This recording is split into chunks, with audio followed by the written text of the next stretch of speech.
What's up, guys? It's Lauren here, and I'm here with another video for you guys tonight. It's 1 in the morning. You got the Red Pyramid here. I think it's chapter. Let's check the videos. This is gonna suck. Alright. 1 sec. Let me find the chapter that I'm on.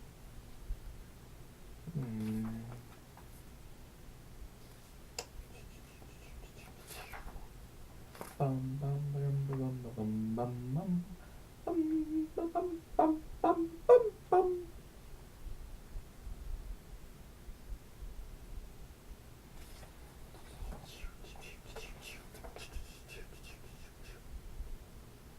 I think I ended at the end of chapter 6. So I'm gonna start at the beginning of chapter 7. As usual, my mouth might be a bit dry.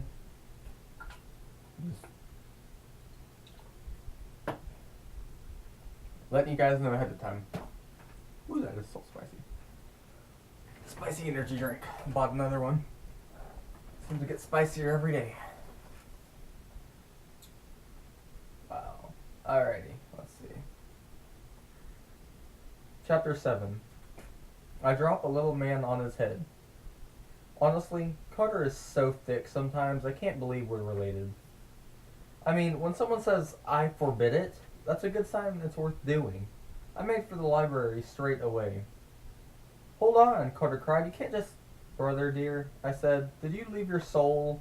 Or did your soul leave your body again while Amos was talking? Or did you actually hear him? Egyptian gods real. Red Lord bad. Red Lord's birthday, very soon. Very bad.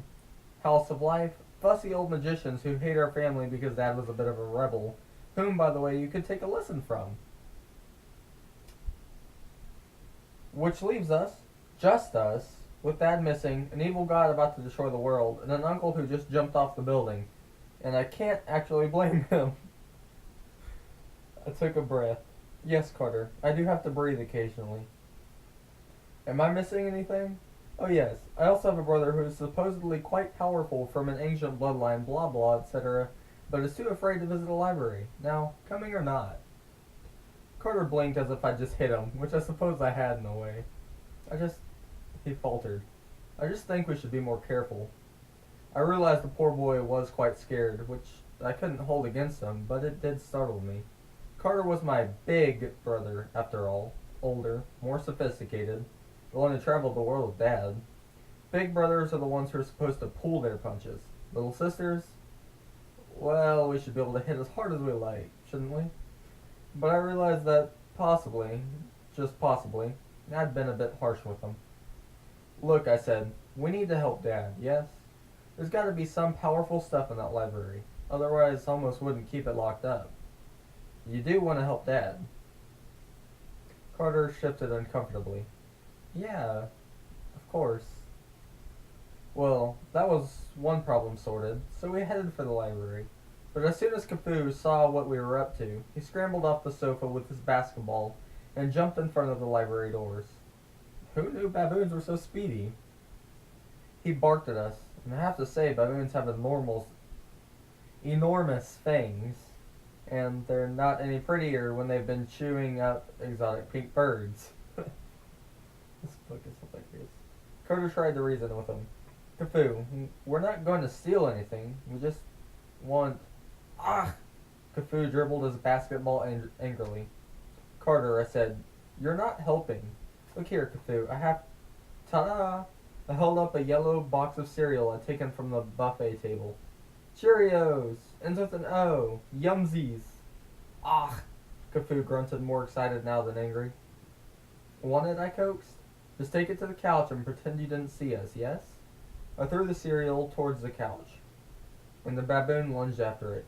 He grabbed the box in midair and was so excited he ran straight up the wall and sat on the fireplace mantel, where he began gingerly picking out Cheerios and eating them one at a time. Carter looked at me with grudging admiration. How did you... Some of us think ahead. Now let's open those doors. That was not so easily done. They were made of thick wood laced with giant steel chains and padlocked. Complete overkill. Carter stepped forward. He tried to raise the doors by lifting his hands, had been quite impressive the night before, only now accomplishing nothing. He shook the chains the old-fashioned way, then yanked on the padlocks. No good, he said. Ice needles tingled on the back of my neck. It was almost as if someone, or something, was whispering an idea into my head. What was that word almost used at breakfast with the saucer? For join? Carter said. Hi, ma'am, or something? No, the other one, for destroy. Hadi. But you'd need to know magic and the hieroglyphics, wouldn't you? And even then, I raised my hand toward the door. I pointed with 2 fingers and my thumb, an odd gesture I'd never made before, like a make-believe gun, except with the thumb parallel to the ground. Hadi! Bright gold hieroglyphics burned against the largest padlock, and the doors exploded. Carter hit the floor as chains shattered and splinters flew all over the great room. When the dust cleared, Carter got up, covered in wood shavings. I seemed to be fine, and Muffin was circling my feet, mewing contentedly as if this were all very normal. Carter stared at me. How exactly? Don't know, I admitted, but the library's open. Think you overdid it a little? We're gonna be in so much trouble. We'll just figure out a way to zap the door back, won't we? No more zapping, please, Carter said. That explosion could have killed us. Oh, do you think if you'd tried that spell on the person? No! He stepped back nervously. I felt gratified that I could make him squirm, but I tried not to smile. Let's just explore the library, shall we? The truth was, I couldn't have Hadi'd anyone. As soon as I stepped forward, I felt so faint that I almost collapsed. Carter caught me as I stumbled. You okay? Fine, I managed, though I didn't feel fine. I'm tired, my stomach rumbled, and famished. You just ate a huge breakfast. It was true, but I felt as if I hadn't had food in weeks. Never mind, I told him. I'll manage. Carter studied me skeptically. Those hieroglyphs you created were gold. Dad and almost used blue. Why? Maybe everyone has his own color, I suggested. Maybe you'll get hot pink. Very funny. Come on, Pink Wizard, I said. Inside we go. The library was so amazing. I almost forgot my dizziness. It was bigger than I'd imagined. A round chamber sunk deep into a solid rock, like a giant well. This didn't make sense, as the mansion was sitting on top of a warehouse. But then again, nothing else about the place was exactly normal. From the platform where we stood, a staircase descended 3 stories to the bottom floor. The walls, floors, and domed ceiling were all decorated with multicolored pictures of people, gods, and monsters. I'd seen such illustrations in Dad's books. Yes, alright. Sometimes when I was in the Piccadilly bookshop, I'd wander into the Egypt section and sneak a look at Dad's books, just to feel some connection to him. Not because I wanted to read them. But the pictures in the books had always been faded and smudged. I was in the library, looked newly painted, making the entire room a work of art. It's beautiful, I said. A blue starry sky glittered on the ceiling, but it wasn't a solid field of blue. Rather, the sky was painted in a strange swirling pattern. I realized it was shaped like a woman. She lay curled on her side, her body, arms, and legs dark blue and dotted with stars. Below, the library floor was done in a similar way. The green and brown earth shaped into a man's body dotted with forests and hills and cities. A river snaked across his chest. The library had no books, not even bookshelves. Instead, the walls were honeycombed with round cubby holes, each one holding a sort of plastic cylinder. At each of the 4 compass points, a ceramic statue stood on a pedestal. The statues were half-sized humans wearing kilts and sandals, with glossy black wedge-shaped haircuts and black eyeliner around their eyes. Carter says the eyeliner stuff is called coal, as if that matters. At any rate, one statue held a stylus and a scroll, another held a box, another held a short hooked staff. The last was empty-handed. Sadie, Carter pointed to the center of the room. Sitting on a long stone table was Dad's work bag. Carter started down the stairs, but I grabbed his arm. Hang on, what about traps? He frowned. Traps? Didn't Egyptian tombs have traps? Well, sometimes. But this isn't a tomb. Besides, more often they had curses, like the burning curse, the donkey curse. Oh, lovely, that sounds so much better. He trotted down the steps, which made me feel quite ridiculous, as I'm usually the one to forge ahead. But I suppose if someone had to get cursed with a burning skin rash or attacked by a magical donkey, it was better Carter than me. We made it to the middle of the room with no excitement. Carter opened the bag. Still no traps or curses. He brought out the strange box that had used in the British Museum. It was made of wood and about the right size to hold a loaf of French bread. The lid was decorated much like the library, with gods and monsters and sideways walking people. How did the Egyptians move like that, I wondered? All sideways with their arms and legs out. Seems quite silly. Carter gave me one of his... God, you're stupid. Look. They didn't walk like that in real life, Sadie. Well, why are they painted like that then? They thought paintings were like magic. If you painted yourself, you had to show all your arms and legs. Otherwise, in the afterlife, you might be reborn without all your pieces. Then why the sideways faces? They never look straight at you. Doesn't that mean they'll lose the other side of their face? Carter hesitated. I think they were afraid the picture would be too human if it was looking right at you. It might try to become you. So is there anything they weren't afraid of? Little sisters, Carter said. If they talked too much, the Egyptians threw them to the crocodiles. I'm sorry. This Rick Riordan is an extremely good writer.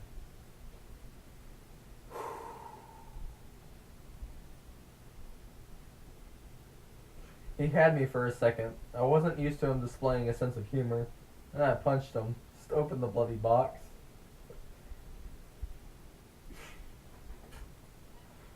The first thing he pulled out was a lump of white gunk. Wax, Carter pronounced. Fascinating. Picked up a wooden stylus and a palette with small indentations in its surface for ink. Then a few glass jars of the ink itself. Black, red, and gold. And a prehistoric painting set. Carter pulled out several lengths of brown twine, a small ebony cat statue, and a thick roll of paper. No, not paper. Papyrus. Papyrus. I remember Dad explaining how the Egyptians made it from a river plant because they never invented paper. The stuff was so thick and rough, it made me wonder if the poor Egyptians had to use toilet papyrus.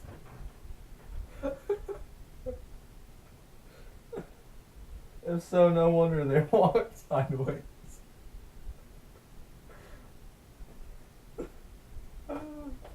Finally, I pulled out a wax figurine. Ew, I said. It was a tiny man, crudely fashioned, as if the maker had been in a hurry. His arms were crossed over his chest, his mouth was open, and his legs were cut off at the knees. A lock of human hair was wrapped around his waist. Muffin jumped up on the table and sniffed the little man. She seemed to think him quite interesting. There's nothing here, Carter said. What do you want? I asked. We got wax, some toilet papyrus, and an ugly statue. Something to explain what happened to Dad. How do we get him back? And who was the fiery man he summoned? Held up the wax man. You've heard him, warty troll. Tell us what you know. I was just messing about, but the wax man became soft and warm like flesh. He said, I answer the call. I screamed and dropped him on his tiny head. Well, can you blame me? Ow, he said. Muffin came over to have a sniff, and the little man started cursing in their language. Probably ancient Egyptian. When that didn't work, he screeched in English, Go away! I'm not a mouse! I scooped up Muffin and put her on the floor. Carter's face had gone as soft and waxy as the little man's. What are you? He asked. I'm a Shabti, of course. Figurine rubbed his zented head. He still looked quite lumpish, only now he was a living lump. Masters called me a doughboy, though I find the name insulting. You may call me Supreme Force, who crushes his enemies. Oh my god. Alright, doughboy, I said. He scowled at me, and I think that was hard to tell with his mashed up face. You weren't supposed to trigger me. Only the master does that. The master meaning Dad, I guessed, or Julius Kane. That's him, Doughboy grumbled. Are we done yet? Have I fulfilled my service? Carter stared at me blankly, but I thought I was beginning to understand. So, Doughboy, I told the lump, you were triggered when I picked you up and gave you a direct order. Tell us what you know. Is that correct? Doughboy crossed his stubby arms. You're just toying with me now. Of course that's correct. One of the masters is supposed to be able to trigger me, by the way. Don't know how you did it, but he'll blast you to pieces when he finds out. Carter cleared his throat. Doughboy, the masters are dead, and he's missing. He's been magically sent away somehow, and we need your help. Master is gone? Doughboy smiled so widely, I thought his wax face would split open. Free at last! See ya, suckers! He lunged for the end of the table, but forgot he had no feet. He landed on his face, then began crawling toward the edge, dragging himself with his hands. Free! Free! He fell off the table onto the floor with a thud, but that didn't seem to discourage him. Free! Free! He made it another centimeter or two before I picked him up and threw him into Dad's magic box. Doughboy tried to get out, but the box was just tall enough that he couldn't reach the rim. I wonder if it had been designed that way. Trapped, he wailed. Trapped! Oh, shut up, I told him. I'm the mistress now, and you'll be answering my questions. Carter raised his eyebrow. How come you get to be in charge? Because I was smart enough to activate him. You were just joking around. I ignored my brother, which is one of my many talents. Now, Doughboy, first off, what's a shabti? Will you let me out of the box if I tell you? You have to tell me, I pointed out, and no, I won't. He sighed. Shabti means answer, as even the stupidest slave could tell you. Carter snapped his fingers. I remember now. The Egyptians made models out of wax or clay, servants to do every kind of job they can imagine in the afterlife. They were supposed to come to life when their master called, so the deceased person could, kick back and relax and let the Shabti do all his work for eternity. First, Doughboy sniffed. That is typical of humans, lazing around while we do all the work. Second, afterlife work is only one function of Shabti. We are also used by magicians for a great number of things in this life, because magicians would be total incompetence without us. Third, if you know so much, why are you asking me? Why did Dad cut off your legs, I wondered, and leave you with the mouth? Doughboy clapped his little hands over his mouth. Oh, very funny. Threatened the wax statue. Big bully. He cut my legs off so I wouldn't run away or come to life in perfect form and try to kill them, naturally. Magicians are very mean. They maim statues to control them, and they are afraid of us. Would he come to life and try to kill him? Had he made you perfectly? Probably, Doughboy admitted. Are we done? Not by half, I said. What happened to our dad? Doughboy shrugged. How should I know? But I see his wand and staff aren't in the box. No, Carter said. The thing that turned into a snake had got incinerated. And the wand... Is that boomerang thing? The boomerang thing, Doughboy said. Gods of eternal Egypt, you're dense. Of course that's his wand. It got shattered, I said. Tell me how, Doughboy demanded. Carter told him the story. I wasn't sure that this was the best idea, but I suppose the 10-centimeter tall statue couldn't do us that much harm. This is wonderful, Doughboy cried. Why? I asked. Is Dad still alive? No, Doughboy said. He's almost certainly dead. The 5 gods of the demon days released? Wonderful! And anyone who duels with the Red Lord? Wait, I said. I ordered you to tell me what happened. Ha, Doughboy said. I only have to tell you what I know. Making educated guesses is a completely different task. I declare my service fulfilled. With that, he turned back to a lifeless wax. Wait! I picked him up again and shook him. Tell me your educated guesses. Nothing happened. Maybe he's got a timer, Carter said, only once a day. Or maybe you broke him. Carter, make a helpful suggestion. What should we do now? He looked at the 4 ceramic statues on their pedestals. Maybe other Shabti? Worth a shot. If the statues were answers, they weren't very good at it. We tried holding them while giving them orders, though they were quite heavy. Tried pointing at them and shouting. We tried asking nicely. They gave us no answers at all. I grew so frustrated I wanted to hadid them into a million pieces. But I was still so hungry and tired. I had the feeling that spell would not be good for my health. Finally, we decided to check the cubby holes around the walls. Plastic cylinders were the kind you might find at a drive-through bank, the kind that shoot up and down the pneumatic tubes. Inside each case was a papyrus skull. Some looked new, some looked thousands of years old. Each canister was labeled in hieroglyphs, and fortunately in English. The Book of the Heavenly Cow, Carter read on one. What kind of name is that? What do you got, the Heavenly Badger? No, I said, the Book of Slaying Apophis. Muffin meowed in the corner. When I looked over, her tail was puffed up. What's wrong with her? I asked. Apophis was a giant snake monster, Carter muttered. He was bad news. Muffin turned and raced up the stairs, back into the great room. Cats, no accounting for them. Carter opened another scroll. Sadie, look at this. He found papyrus that was quite long, and most of the text on it seemed to be the lines of hieroglyph. Can you read any of this? Carter asked. I frowned at the writing, and the odd thing was I couldn't read it, except for one line at the top, only that bit where the title should be. It says, only that bit where the title should be. It says, Blood of the Great House. What does that mean? Great house, Carter mused. What do the words sound like in Egyptian? Perot. Oh, it's Pharaoh, isn't it? But I thought a pharaoh was a king. It is, Carter said. The word literally means great house, like the king's mansion. Sort of like referring to the president as the White House. So here it probably means more like the blood of the pharaohs. All of them, the whole lineage of all the dynasties, not just one guy. So why do I care about the pharaoh's blood, and why can't I read any of the rest? Carter stared at the lines. Suddenly his eyes widened. Their names. Look, they're all written inside cartouches. I don't know how you say that. Excuse me? I asked, because cartouches sounded like a rather rude word. I prided myself on knowing those. The circles, Carter explained, they symbolize magic ropes. They're supposed to protect the holder of the name from evil magic. He eyed me. And possibly also from other magicians reading their names. Oh, you're mental, I said, but I looked at the lines and saw what he meant. All the other words were protected by cartouches, and I couldn't make sense of any of them. Sadie, Carter said, his voice urgent. He pointed to a cartouche at the very end of the list. The last entry in what looked to be a catalog of thousands. Inside the circle were two simple symbols, a basket and a wave. K-N, Carter announced. I know this one. It's our name, Cain. Missing a few letters, isn't it? Carter shook his head. Egyptians didn't write vowels, only consonants. You have to figure out the vowel sounds from context. They really were nutters, so that could be con or icon or knee or acne. It could be, Carter agreed, but it's our name, Cain. I asked Dad to write it for me in hieroglyphs once, and that's how he did it. But why are we in this list? And what is blood of the pharaohs?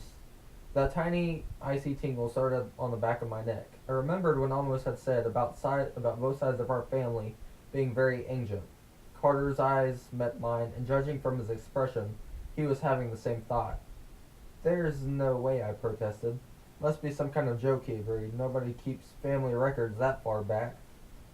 I swallowed, my throat suddenly very dry.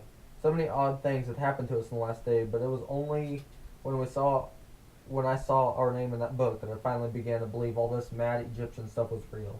Gods, magicians, monsters, and our family was tied into it.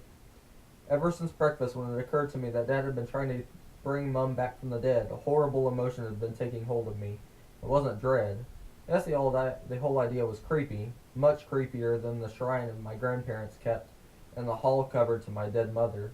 And yes, I told you I try not to live in the past and nothing could change the fact that my mom was gone, but I'm a liar. The truth was I'd had one dream ever since I was 6, to see my mom again, to actually get to know her, talk to her, and go shopping, do anything. Just be with her once so I could have a better memory to hold on to. The feeling I was trying to shake was hope.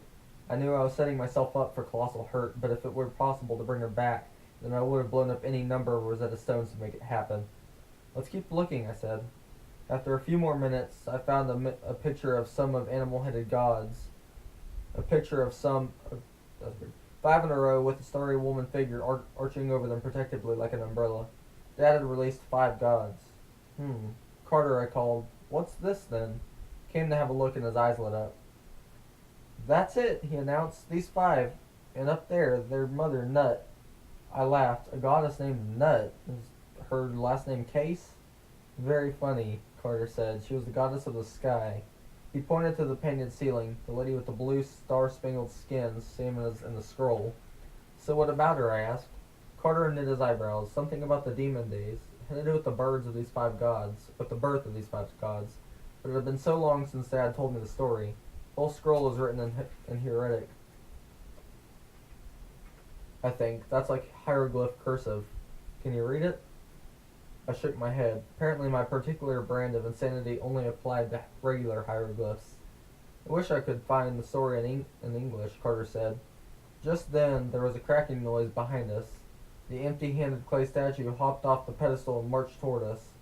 Carter and I scrambled to get out of his way, but he walked straight past us, grabbed a cylinder from its cubbyhole, and brought it to Carter. "It's a retrieval shovey," I said. "The clay librarian." Carter swallowed nervously and took the cylinder. Thanks? The statue marched back to his pedestal, jumped on, and hardened again in the regular clay. "I wonder." I faced the shovey. "Sandwich and chips, please." Sadly, none of the statues jumped down to serve me. Perhaps food wasn't allowed in the library. Carter uncapped the cylinder and unrolled the papyrus. He sighed with relief. This version is in English. As he scanned the text, his frown got deeper.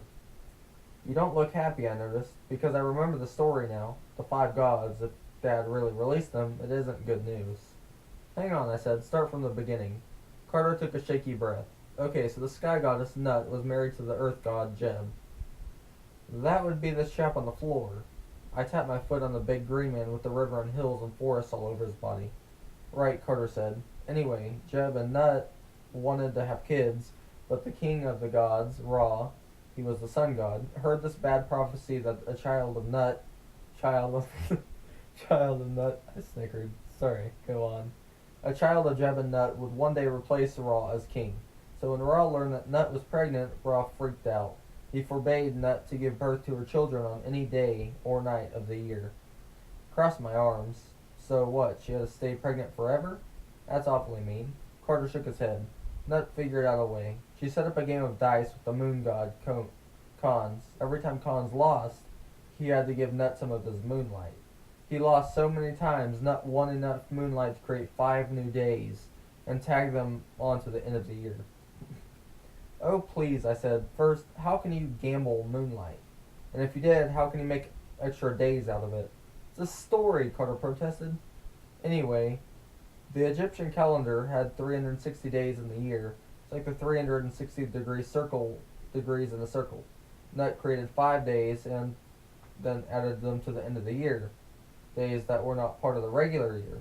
The demon days, I guess. So the myth explains why a year has 365 days. And I suppose she had her children there during those 5 days," Carter agreed. 1 kid per day. "Again, how do you have 5 children in a row, each on a different day?" "They're gods," Carter said. "They can do stuff like that. Makes as much sense as the name Nut, but please, go on." So when Ra found out, he was furious, but it was too late. The children had already been born. Their names were Osiris, the one Dad was after, then Horus, Set, Isis, and Carter consulted the scroll, Nephthys. I always forget that one.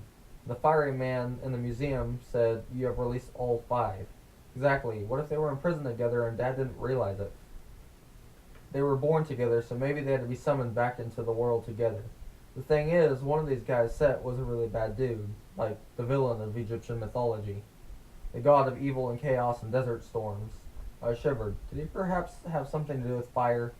Carter pointed to one of the figures in the picture. The god had an animal head, but I couldn't quite figure out which sort of animal. Dog? Anteater? Evil bunny rabbit? Whichever it was, his hair and his clothes were bright red. "The Red Lord," I said. "Sadie, there's more," Carter said. "Those 5 days, the demon days, were bad luck in ancient Egypt. You had to be careful, wear good luck charms, and not do anything important or dangerous on those days. And in the British Museum, Dad told Set they'll stop you before the demon days are over." "Surely you don't think he means us," I said. "We're supposed to stop the Set character?" Carter nodded. "If the last 5 days of our calendar year still count as the Egyptian demon days, they'd start on December 27th, the day after tomorrow." The shopkeep seemed to be staring at me expectantly, but I had not the slightest idea what to do. Demon days and evil bunny gods, if I had heard one more impossible thing, my head would explode. And the worst of it is, the little insistent voice in the back of my head saying, "It's not impossible, save Dad, we must defeat Set." As if that had been on my to-do list for Christmas hauls. See, Dad, check. Develop strange powers, check. Defeat an evil god of chaos, check. The whole idea was mad. Suddenly there was a loud crash, as if something had broken in the great room.